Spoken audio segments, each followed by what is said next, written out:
I am Maria Garcia de Fleury. Saint Boniface, his original name was Winfrid. He was born in England. As a child, he heard the conversation of some monks in his house, and from that moment on, he decided to become a monk. He was sent to the neighboring Benedictine Abbey of Exeter for education, and then to Bursley Abbey in the Diocese of Winchester.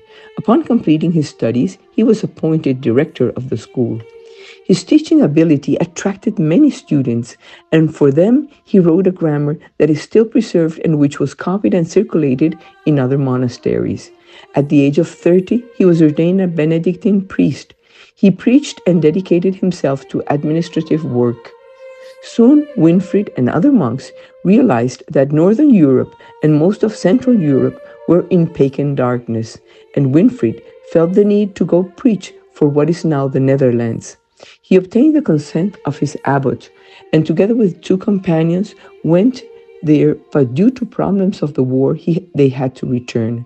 Father Winfrid went to Rome to speak with the Pope. At that meeting, the Pope changed his name from Winfrid to Boniface, which means lucky. Boniface and his friends crossed the lower Alps, traveled through Bavaria to Hesse in Germany. There they worked for the pagans and was not limited to any diocese. So Pope Gregory II consecrated Boniface as a regional bishop with general jurisdiction over the parts of Germany and east of the Rhine River that live in error in the shadow of death.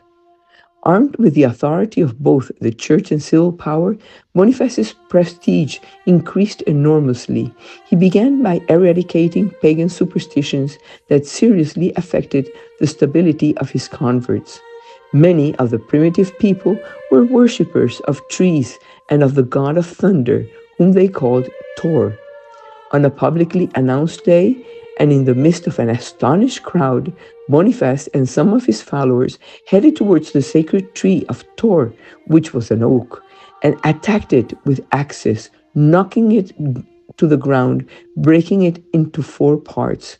The terrified tribesmen, who had expected punishment to instantly fall upon those who were destroying their god, now saw that their god was unable to protect even his own sanctuary. To commemorate the victory, Boniface built a chapel on the site. Since then, the work of evangelization in Hesse, Germany, continued with firm steps, converting many pagans to Christianity. At another time, Boniface found some Celtic and Irish priests undisciplined with heretical beliefs and other living immoral lives, and very firmly he restored order between them. He toured cities, towns, organized, founded churches, monasteries of nuns and monks, spoke about Jesus Christ to rich, poor, kings and peasants. His zeal knew no limits. Although Boniface was primarily a man of action, his literary legacy is extensive.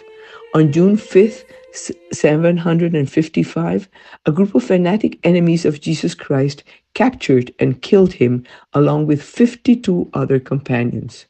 2 characteristics stand out in Boniface: his Christian orthodoxy and his fidelity to the Pope of Rome, because he knew that with God we always win.